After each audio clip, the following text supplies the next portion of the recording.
Morning মারি কিচেনে সবাইকে স্বাগত আর আন্তরিক শুভেচ্ছা দিয়ে আজকের ভিডিওটি আমি এখানেই শুরু করছি।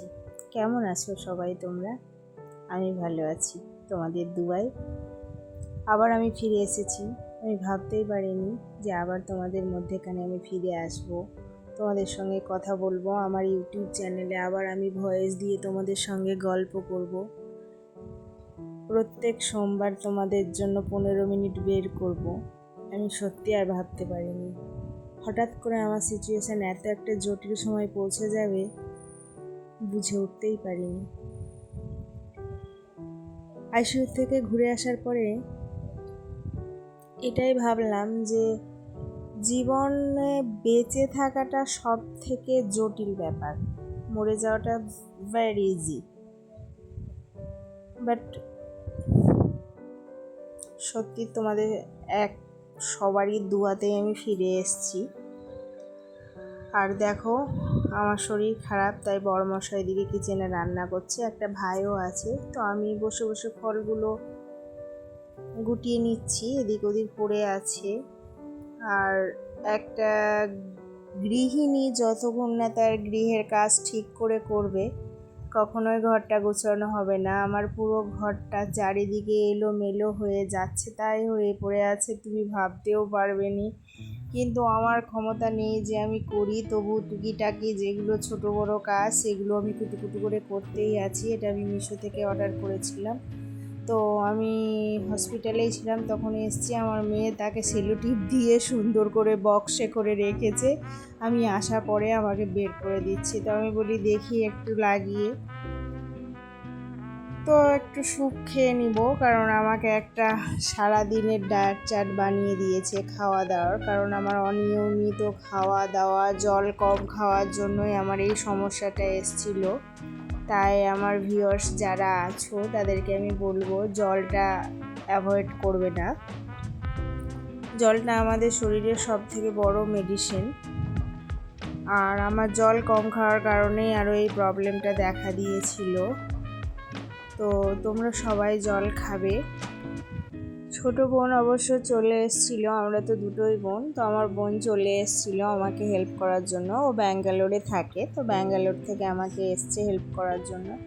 কিন্তু আমি যেন একটু কিচেন সম্পর্কে একটু খুঁতখুঁতে, বিশেষ করে রান্নাটার ব্যাপারে। কারো রান্না আমার পছন্দ হয় না, তবু না পারলেও আমি কষ্ট করেও নিজের রান্নাটা নিজেই করে নিই।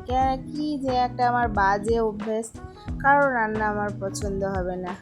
ভাগ্য করে আমার ছেলেটা হয়নি, একটা মেয়ে হয়েছে। যদি ছেলে হতো তো কোনোদিন আমার ছেলের বউয়ের রান্না পছন্দও হতো না, আর হয়তো একটা টুকুমুকু লেগেই থাকতো, আমার এরকম মনে হয় এখন। তো সকালবেলায় মেয়ে স্কুলে যাবে, তো আমি টিফিনটা সাজিয়ে দিচ্ছি। বোন দিয়েছিল 2 দিন, তো আমি বলি দে আমি করে দিচ্ছি, তোকে করতে হবে। নিজের মেয়ের লাঞ্চ বক্সটা নিজের হাতেই তাই সাজিয়ে নিলাম। আর তোমরা অনেকেই আছো যারা সাবস্ক্রাইব করো, দিয়ে বলো দিদি আমাকেও সাবস্ক্রাইব করে দিবে, তোমার পরিবারে চলে এলাম, দিয়ে আবার তোমরা আনসাবস্ক্রাইব করে দাও। প্লিজ এমনটি করবে না, এমনটি করলে চ্যানেলের ইফেক্ট পড়ে। এটা খুব একটা বাজে বিহেভ। চাইলে আমিও তোমাকে আনসাবস্ক্রাইব করে দিতে পারি, কিন্তু আমার উত্তর এইটা নয়। আমি এটা বোঝাতে চাই, দেখো আমি এমনটা করি না। তো যারা আমার নতুন ভিউয়ার্স আমাকে দেখছো, প্লিজ আমার চ্যানেলটি সাবস্ক্রাইব করে দিবে, এটা আমার একটা ছোট্ট রিকোয়েস্ট তোমাদের কাছে। এতক্ষণ অবধি যদি আমার ভিডিওটি দেখে থেকেছো তো একটি লাইক দিয়ে আবার পাশে থাকবে। এদিকে আমার হয়ে গেছে, মেয়েকে খেতেও দিব। তার লাঞ্চ রেডি করে, স্কুলের টিফিনটা আমি রেডি করে ফেলেছি। মেয়ে দেখো বড় হয়ে গেছে, মায়ের শরীর খারাপ বলে নিজে নিজেই সে ড্রেস পরে নিচ্ছে, নিজে নিজেই সে বেল্ট পরে নিচ্ছে, চেষ্টা করছে, পারছে না, বাট চেষ্টা করছে। সত্যি মেয়েটা যে কখন বড় হয়ে গেল, কিভাবে বড় হয়ে গেল বুঝতেও পারলাম না। মায়েদের কাছে বাচ্চারা সব সময় ছোট। যখন নিজের মেয়েকে পেয়েছি তখনই বুঝেছি যে মা জিনিসটা কি হয়। এক সময় মাকে কত মিজাজ দেখিয়েছি, কত কথা শুনিয়েছি। আজকে প্রত্যেকটা সময় সেটা রিয়েলাইজ করি এবং গিল্টি ফিলিং হয়। এই স্পুনগুলো আমি ছোট অর্ডার করেছিলাম, সব কিছু মানে কৌটোতে ভরার জন্য, তো দেখি বড় চলে এসছে। আর অনেক দিন পরে আমার ঘরে আমার দেশের সবজি এসছে। দেখো, ছুটির শাক, মানে সজনে শাক, একদম টাটকা তাজা, একদম বাজার থেকে নিয়ে এসছে। তারপরে হায়দ্রাবাদে তো তোমরা ভালো করে জানো বড় বেগুন পাওয়া যায় না, তো বড় বেগুনও নিয়ে এসছে। তারপরে চাউলি শাকও নিয়ে এসছে। এটা দেখো দেশি টমেটো, খুব টক হয়। আর আমি কিছু জিনিস অর্ডার করেছিলাম, আমার মেয়ের রাবার অর্ডার করেছিলাম, হেয়ার রাবার আর কি। তো ওখানে 400 পিস এসছে। আশিক তো বলে পুরো মার্কেট তুলে নিয়ে এসছো নাকি। সস্তায় দিচ্ছিল তাই অর্ডার করে নিয়েছি। তো একটু পাতলা এসছে, এতটা পাতলা আসার কথা ছিল না, তো দেখি পাতলা এসছে। আর আমার কোনো জিনিস আসলে না আমার রিটার্ন দিতে একদম ভালো লাগে না। দেখো, ফেলে দেওয়ার তো আর নয়, কাজে নিশ্চয়ই লেগে যাওয়া, রিটার্ন দাও, আবার পয়সা ঢুকবে, আবার এই হেরেক ফেরেক, অনেক ঝামেলা, আমার ভালো লাগে না। তো ওখানে একটা আমি র্যাকও অর্ডার করেছিলাম, তো র্যাকটা এখন আমি সেট করে নিব। তোমরা দেখো আমি সেট করছি।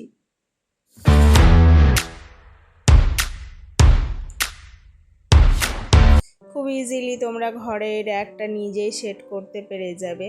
আমি প্রথমে একটু হিমশিম খেয়েছিলাম আর কি, তারপরে আমি নিজে হাতে করে এই র্যাকটাকে সেট করে নিলাম। দুটো করে ফেলেছি আর একটা আছে আর কি।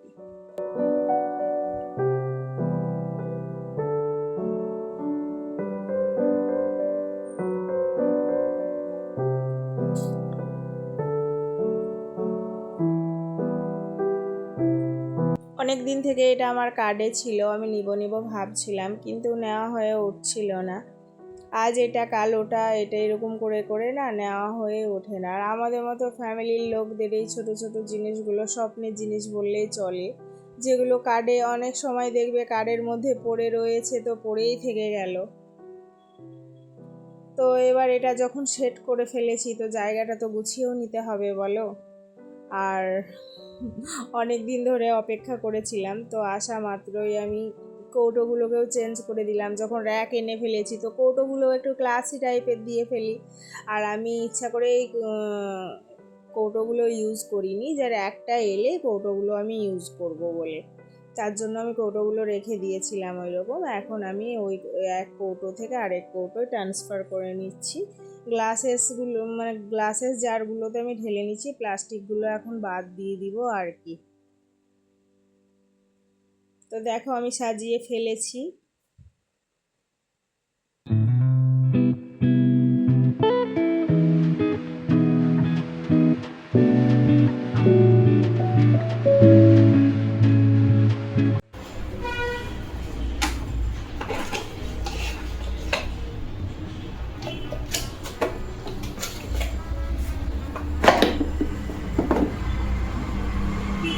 এটা আমি অনলাইনে দেখেছিলাম, কিন্তু আমি অনলাইন থেকে নিইনি। এখানে একটা 99-এর দোকান আছে, ওখান থেকে আমি নিয়ে এসেছিলাম।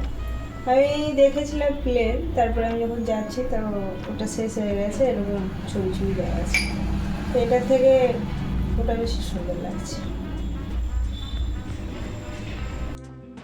তো এখানেই শেষ নয়, আরও আছে। এখানে একটা জুস জার নিয়ে নিয়েছি আমি আমার মেয়ের জন্য। এটা আমার খুব একটা সুন্দর লেগেছিল, আর দামটাও সেরকম একটা হাইফাই ছিল না। জিনিসটা দেখে মনে হবে যেন কত দাম, কিন্তু দামটা খুবই অল্প ছিল। এবং স্ট্রটাও দিয়েছে গ্লাসের, সব কিছু পুরোটাই গ্লাসের।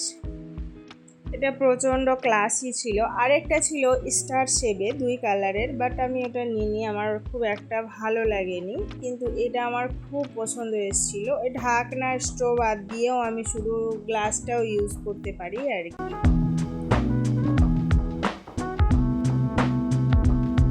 এবার এই যে এই জারটাই তো কিছু একটা ভরতে হবে বলো, মনটা বড় খুঁতখুত করছে। তো কিছু কাজু, তারপরে আলমন্ড, তারপরে আনা ছিল, তো আমি ভাবি কিসে ভরবো। তো প্রথমে আমি কিশমিশ ভরে দেখলাম, তারপর এটা পুরো ফুল হয়ে গেল। আর কিশমিশের সঙ্গে কাজু রাখলে তো কাজুটা নরম হয়ে যাবে বলো, তার জন্য আমি আবার ভাবলাম যে না থাক, কিশমিশটা আলাদা জায়গায় রেখে দিই, আর কাজু আর আমন্ডটা একসঙ্গে রেখে দিই। তার জন্য আমি কি করলাম, লাস্ট মাসটা আবার ওটাকে ঢেলে দিয়ে কাজুটা রেখে দিলাম।